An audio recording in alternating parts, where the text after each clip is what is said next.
Tudo bem, pessoal? Vamos lá para mais uma aula aqui do Teleeducação. Professor Pedro, História. E hoje a gente fala de História Geral, mais uma aula de História Geral. E vamos falar da Guerra Fria. Esse tema aí que está totalmente ligado com a Segunda Guerra Mundial. É o período imediatamente posterior à Segunda Guerra Mundial. A partir de 1945, com o fim da Segunda Guerra Mundial, o planeta Terra vive um momento de tensão latente durante algumas décadas. E essa tensão latente, ela vai ter o nome e ficar conhecida como Guerra Fria. Tá? Então, ilustração aqui de Guerra Fria, eu coloquei, achei interessante. Você tem do lado o tanque de guerra americano, bandeira dos Estados Unidos, do outro lado o tanque de guerra soviético, da União das Repúblicas Socialistas Soviéticas, um monte de bomba apontada de um lado para o outro, com aviões de guerra apontados aí de um lado para o outro, e os chefes de Estado aí, chefes militares, né? Nesse caso, também aqui com os soldados aqui se afrontando o tempo todo. Na verdade, você tem um monte de arma apontada, mas você não vê nenhuma explodindo. E por que nenhuma explode? Porque não vai ter explosão durante a Guerra Fria, vai ter só ameaça. Por isso que o nome é Guerra Fria, porque é uma guerra de ameaça, não é uma guerra de ação, de confronto, de ataques declarados, enfim, não há mortos na Guerra Fria, tá? Pelo menos por conta dessa questão de armamento, né? De questão de enfrentamento de duas potências aí do planeta, que vai ser de um lado capitalista Estados Unidos e do outro lado a União Soviética, tá? Vamos entender melhor agora. Bom, a Guerra Fria tem início logo após a Segunda Guerra Mundial, pois os Estados Unidos e a União Soviética vão disputar a hegemonia política, econômica e militar do mundo. O que é isso, pessoal? Com o final da Segunda Guerra Mundial, a gente tem um embate ideológico. O que foi isso, esse embate ideológico? Você tem a União Soviética defendendo um formato e os Estados Unidos defendendo outro formato de governo. Formatos diferentes, tá? E cada uma vai tentar aumentar o tamanho dessa influência perante aos demais países do mundo com base na sua própria ideologia. Os Estados Unidos vai defender com unhas e dentes o formato capitalista de governo e a União Soviética vai defender com unhas e dentes o formato socialista comunista, entre aspas. Tá? Então é um embate entre o capitalismo e o socialismo. Embate ideológico dessas duas ideologias, desses dois sistemas de governo. De um lado socialista, do outro lado capitalista. Tá certo? E a União Soviética possui um sistema socialista baseado na economia planificada, ou seja, não há aqui, nesse formato de economia planificada, não há uma grande variedade de classes, não há uma luta de classes, né? A palavra mais correta é essa, é plano, né? Planificada. Então todo mundo igual, a ideia é essa. Lá também existia o Partido Único, que era o Partido Comunista, lá na União Soviética. Igualdade social também existia, era todo mundo muito parecido em termos de condições sociais de vida. E falta da democracia. Pessoal, vamos lembrar que é bacana a gente falar de igualdade social, mas é importante a gente nunca esquecer que não havia democracia. A gente está falando de uma ditadura, tá? Na União Soviética. A gente está falando de uma ditadura comunista. O que é uma ditadura? É um formato de governo que você não elege presidente. Não há democracia. Democracia, povo. Cracia, poder. Então, se você for lá na origem da palavra, no significado etimológico, você vai ver que democracia é poder do povo. O poder do povo, ele como que ele é aí exteriorizado pela população?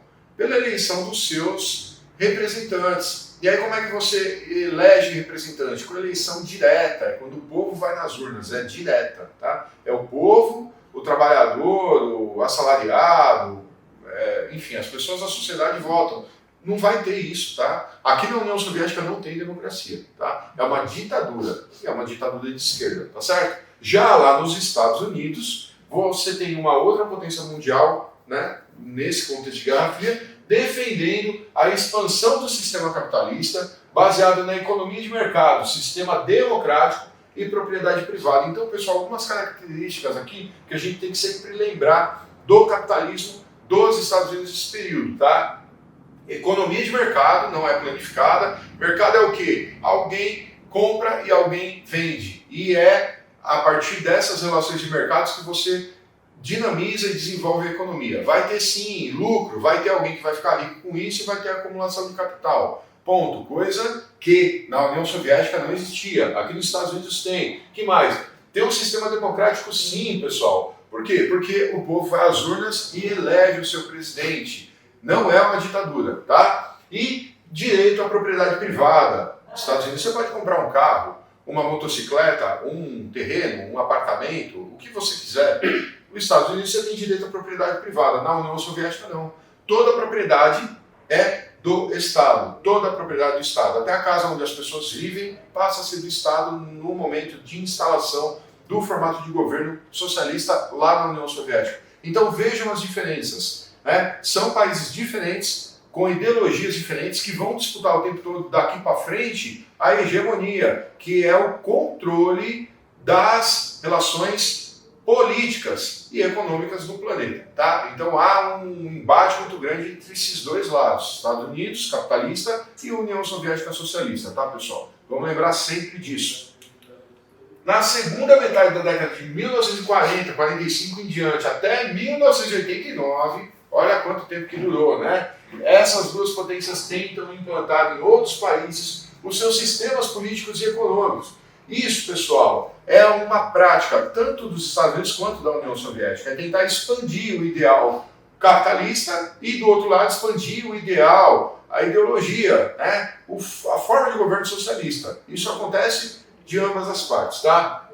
A definição para a expressão Guerra Fria é de um conflito que aconteceu apenas no campo ideológico, pessoal. Não ocorrendo um embate militar declarado direto entre Estados Unidos e União Soviética. Então ninguém deu um tiro, ninguém soltou um torpedo lá no oceano, ninguém soltou uma bomba que seja contra o outro. Nenhum, nem o outro. Nem Estados Unidos, nem a União Soviética. É um embate ideológico, tá, pessoal? É uma guerra de ameaça, tá?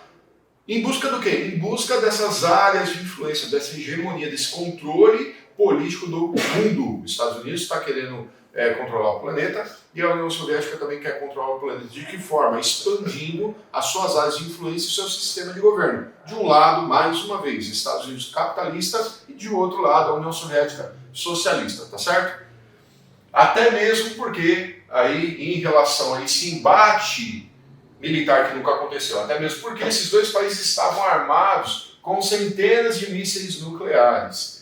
Um conflito armado direto significaria o fim dos dois países e provavelmente da vida no planeta Terra.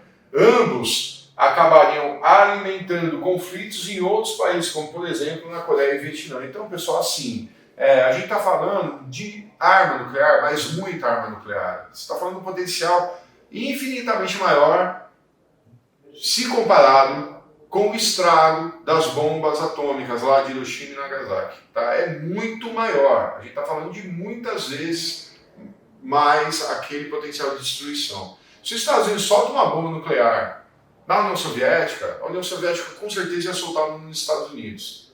E os Estados Unidos ia tentar dar o troco, a União Soviética também, e aí todo mundo ia explodir todas as suas bombas no território inimigo. Isso ia gerar a destruição tanto de um quanto de outro. Então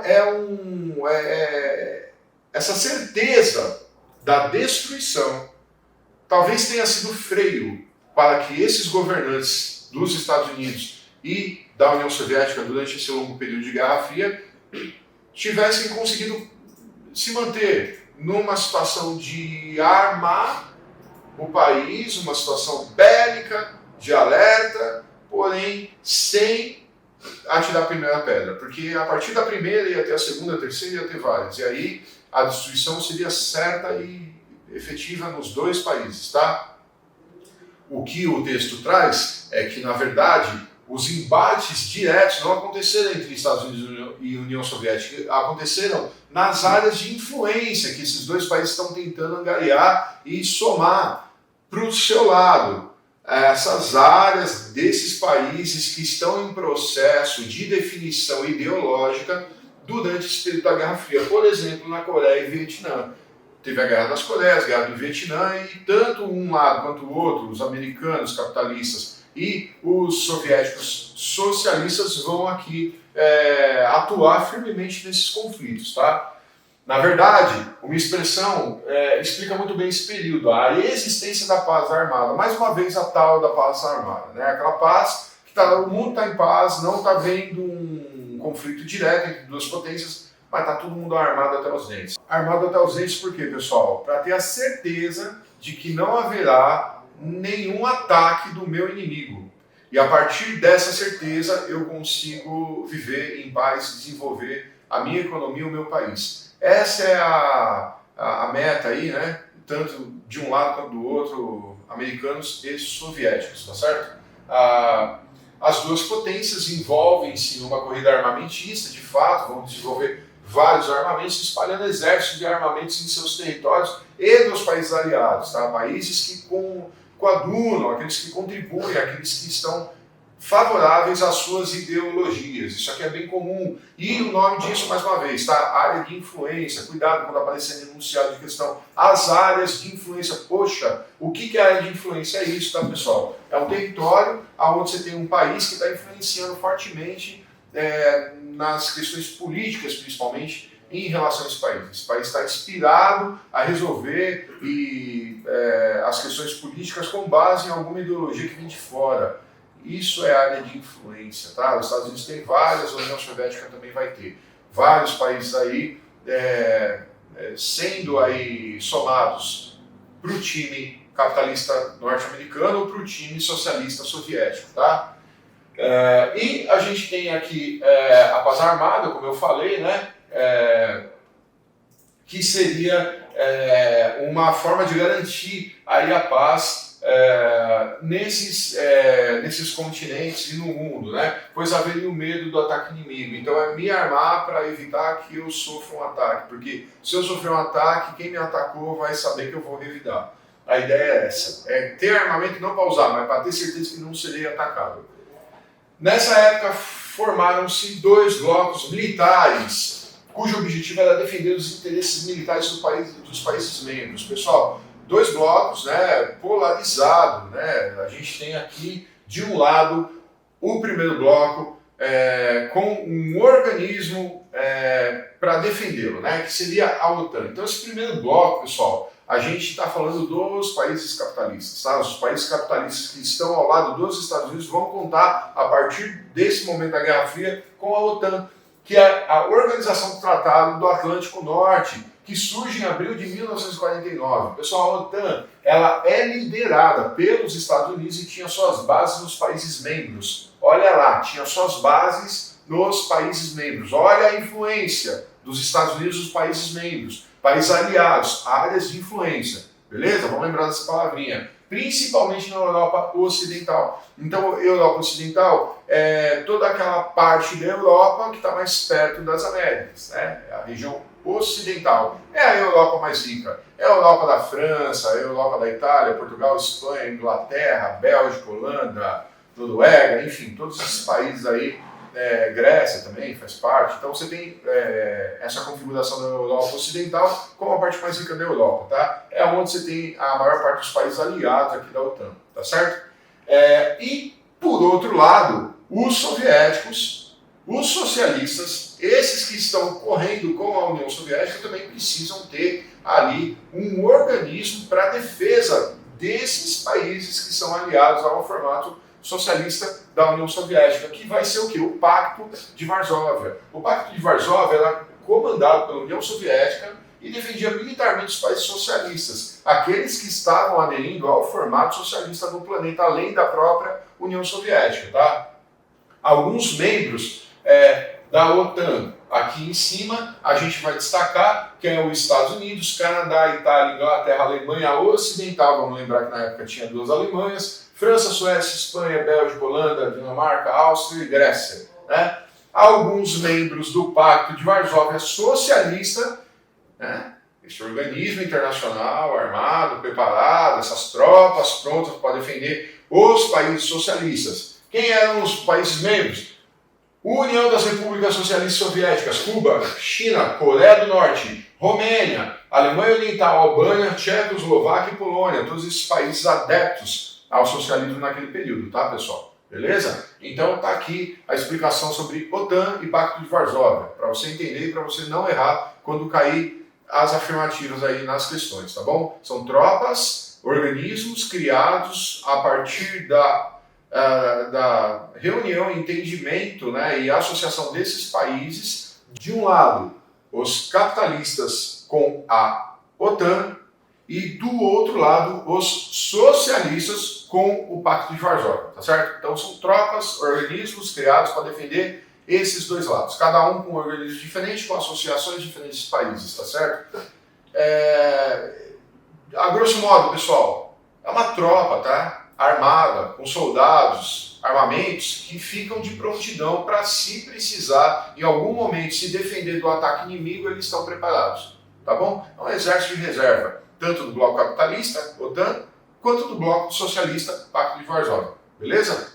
Dando continuidade aqui, a gente vai falar agora da corrida espacial. Corrida espacial, o que é isso, professor? Corrida espacial, tanto os Estados Unidos quanto a União Soviética viveram nesse momento, pessoal, uma busca incessante por tecnologias e pelo desenvolvimento mais pleno possível da tecnologia aeroespacial. Então, pessoal, era uma disputa muito grande que se refere aos avanços espaciais, aeroespacial. Muita grana investida nisso, tá, pessoal? Ambos os países, tanto Estados Unidos quanto a União Soviética, corriam para tentar atingir os objetivos aí significativos nessa área. E isso ocorria pois havia uma disputa muito clara entre as potências com o objetivo de mostrar para o mundo qual sistema era mais avançado. Então era uma demonstração de força, mais uma demonstração de força. Os americanos falando, nós temos a melhor tecnologia aeroespacial, e os soviéticos querendo impor para o mundo que, na verdade, eles teriam a melhor tecnologia aeroespacial. Isso a gente vai ver a partir de 1957, com a União Soviética lançando o foguete Sputnik, né, com um cão dentro, que seria a cadela Laika, enfim, foi um cãozinho vivo, de fato, que morreu horas depois do lançamento devido ao calor excessivo e à agitação dentro desse foguete. Mas foi a primeira vez que o mundo viu um ser vivo saindo da órbita terrestre, tá? O primeiro ser vivo a ir para o espaço. 12 anos depois, em 1969, o mundo pôde ver aí o triunfo, né, acompanhado pela televisão ao vivo, né, foi a maior audiência da história da humanidade, a chegada do homem à Lua com a missão espacial norte-americana. Então é o tempo todo a União Soviética e os Estados Unidos se degladiando nesse campo aeroespacial. Muita grana investida, mas muito dinheiro investido. A União Soviética gastou bilhões com tecnologia aeroespacial. Gastou muito dinheiro com tecnologia aeroespacial para tentar superar os avanços dos Estados Unidos, tá?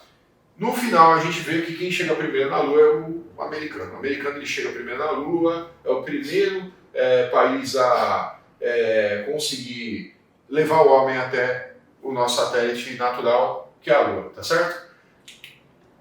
E precisamos falar também da cortina de ferro, pessoal. A cortina de ferro é uma expressão também que às vezes aparece em questões. O que foi a cortina de ferro, pessoal? Foi essa divisão do mundo em dois lados, tá? A grosso modo é isso, né? Após a Segunda Guerra Mundial, 45 e em diante, 46, a Alemanha acaba sendo dividida em duas áreas de ocupação entre os países vencedores. Pessoal, a Alemanha ela vai ser dividida em Alemanha Ocidental e Alemanha Oriental. A Alemanha Ocidental, sob o controle do bloco capitalista, Estados Unidos, Inglaterra, França, toda uma área de... E no meio da Alemanha será dividido o território por um muro que será erguido, que vai ser o Muro de Berlim.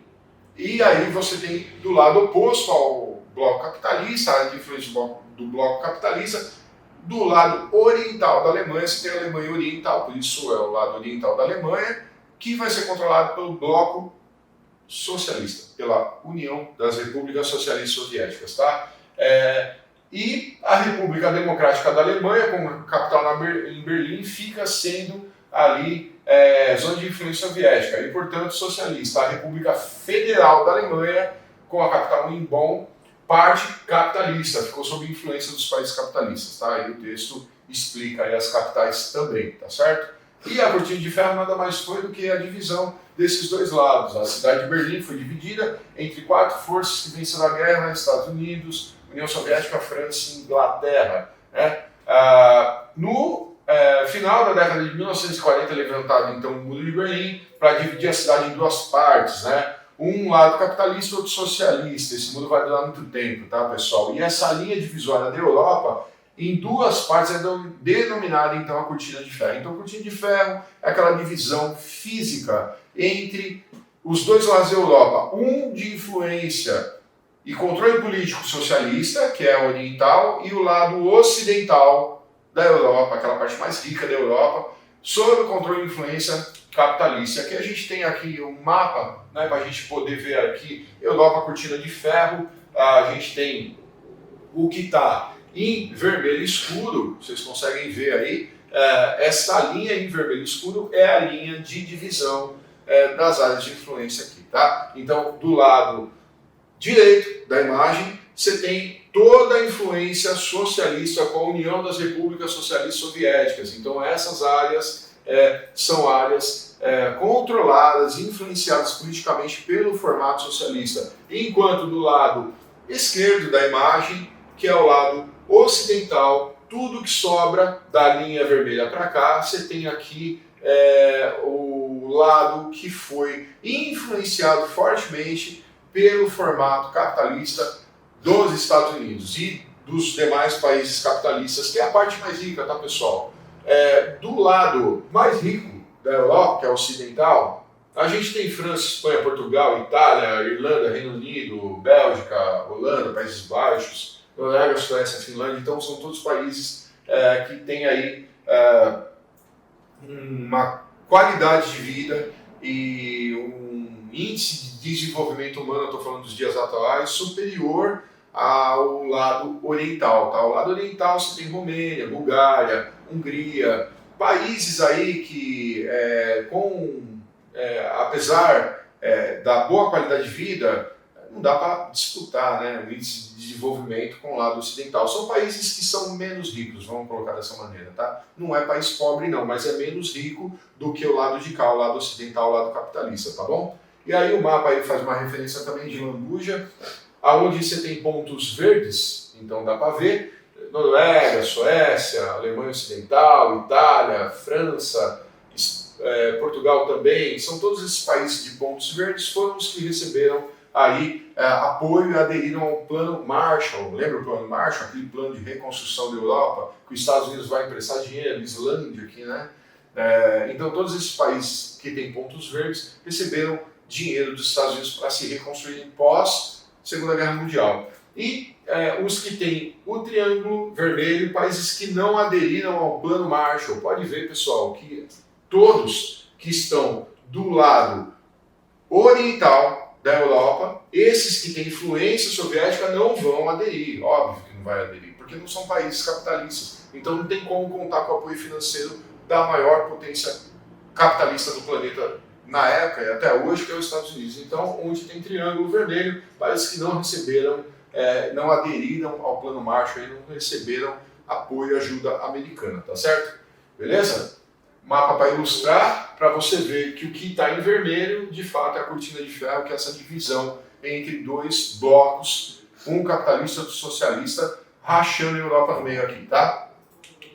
Política de caça às bruxas, importante também, não cai com tanta frequência, mas se cair, você vai saber, e aí a gente fala disso agora, tá? Os Estados Unidos lideram uma forte política de combate ao comunismo em seu território e no mundo. Então haverá sim um patrulhamento de perto, né? uma perseguição, entre aspas, né? Podemos dizer que foi de fato uma observação muito atenta dos Estados Unidos para todos que eram contra o capitalismo e favoráveis ao comunismo nesse período. Usando para isso também a propaganda, né? Olha lá, cinema, televisão e jornais, as propagandas, até mesmo as histórias em quadrinhos, divulgando uma campanha valorizando o estilo de vida americano, né? A vida American Way of Life, né? Então, estilo americano de vida, tá? Quando a gente fala de cinema, principalmente, pessoal, filmes aí dos anos 80, principalmente os anos 80,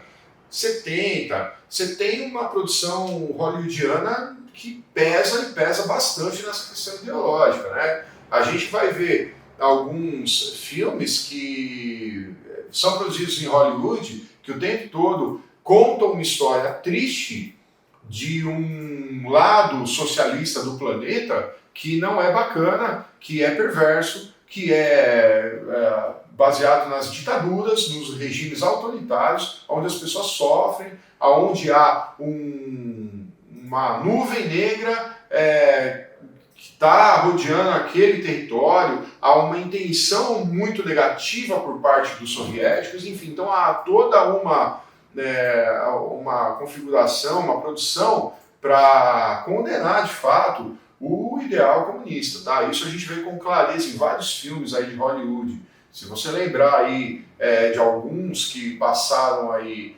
durante as décadas de 80, principalmente 70, você vai lembrar de bastante produção nesse sentido, tá? Propaganda contra o formato socialista comunista, tá certo?